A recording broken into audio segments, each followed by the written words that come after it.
To comprehend the history of this universe, we must examine a profound structural paradox. An absolute creator entity, possessing limitless existential power, deliberately dismantled its own omnipotence to be born as a flesh and blood infant. This entity is known as Michael of Nebadon. He is the presiding creator son and the architect of the local universe we inhabit. His origin is mathematically exact. He is the direct personification of the 611,121st original concept of infinite identity, a simultaneous creation of the Universal Father and the Eternal Son. He wielded the absolute spiritual gravity of his paradise origins. Yet 1900 years ago, he manifested here, amidst the dirt and stone of Bethlehem, as a helpless infant belonging to the lowest order of evolutionary will creatures. This descent functioned as a calibrated cosmological mechanism, a structural bridge required to link infinite spirit with finite biology. There is a central axiom governing existential deity. Unearned divine power is absolute in potential, but it is experientially incomplete. When a creator son first organizes a universe, he exercises what is called initial vicegerent sovereignty. He wields authority provisionally, acting solely as a representative of the Universal Father. This creates a vast epistemological gap. A creator born in absolute perfection cannot natively comprehend the lived, time-bound struggles of the imperfect evolutionary beings he created. Therefore, cosmic law dictates a strict mandate. Supreme administrative authority over a universe cannot simply be inherited, it must be experientially earned. To achieve unquestioned rulership, the creator must cross the threshold of existence and structurally become the creature. Earning supreme sovereignty requires fulfilling an immutable cosmic law, the completion of 7 distinct experiential steps of bestowal. A creator son incarnates through 7 concentric levels, inhabiting his creature's forms. On each tier, he executes the deity's will, proving his fitness to govern. Stepping downward, he restricts his innate power, trading existential authority for the constraints of lived experience, ending in material flesh. The goal of this demanding process is a complete transformation. It elevates a provisional vicegerent into an unquestioned master son. The 7th and final incarnation, the terminal bestowal, is the irreversible mechanism that completes the sequence and seals his universe sovereignty forever. Executing this final step requires breaching a massive metaphysical barrier known as personality absolutism, a condition that naturally restricts a paradise son from direct interaction on material planes.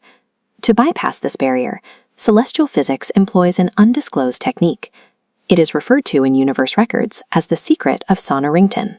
This is the actual structural reality behind the phrase, "the Word made flesh." It is the mechanism by which a divine, infinite personality is perfectly projected and contained within strictly finite parameters. Through this process, Michael's divine personality was encased within the restrictive lattice of a human mind and the frailties of physical biology. This state required total subjection to the laws of time, space, and the finality of biological death. Incarnation is a severe structural surrender to cosmic physics. It is the literal adoption of creature nature rather than a temporary costume worn by a visiting deity. The exact locus chosen for this terminal bestowal was our world, Urantia, registered as planet 606 within the local system of Satania. Urantia held a unique initial status. It was chartered as a decimal planet, meaning it was one of a few evolutionary worlds specifically designated for experimental life modification. But its development was severed by a catastrophic system-wide insurrection known as the Lucifer Rebellion, which isolated Urantia from standard universe communication circuits. The world was further crippled by direct betrayals. The appointed planetary prince, Caligastia, joined the rebellion, and the subsequent biological uplifter, the material sun, defaulted on his planetary mission. These cascading failures resulted in a strict planetary quarantine. Urantia was plunged into profound spiritual darkness and severe evolutionary confusion. Yet this isolation provided an ideal crucible.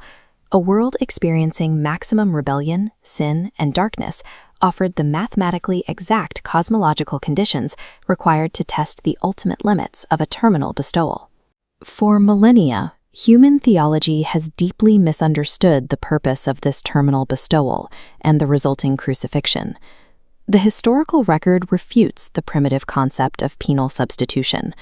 The Universal Father is not an angry sovereign requiring a blood sacrifice to appease his wrath or buy back his favor. The true planetary mission was a revelation. It was designed to provide an unfiltered, experiential demonstration of the Universal Father's matchless love to an isolated and wayward realm. To achieve this, Michael subjected himself to the absolute extreme of mortal isolation and suffering. He fully exhausted the lowest limits of creature existence. The suffering and death on the cross were never a payment to God. They were simply the physical medium through which absolute divine mercy was experientially demonstrated to the entire universe. The physical death of the incarnated Son marked the exhaustion of the human experience, completing the full arc of a mortal lifespan. When he uttered his final words, "It is finished," it was a statement of literal cosmological fact. The seventh and final experiential step was definitively closed. This completion triggered an immediate transition in his cosmic status. He evolved from a vicegerent creator into an unquestioned master son. He assumed supreme sovereignty over his creation. Provisional rule ended, and he was finally vested with all power in heaven and on earth. The political result was immediate. The grip of the Lucifer rebellion was broken, and the apostate planetary prince was formally judged and stripped of his planetary authority. Through the grueling mechanics of the sevenfold bestowal, the existential creator definitively and permanently became the experiential god of the Nebadon universe. Michael's resurrection and ascension introduced immediate changes to the spiritual physics of Urantia. The primary planetary result was the pouring out of the Spirit of Truth upon all flesh.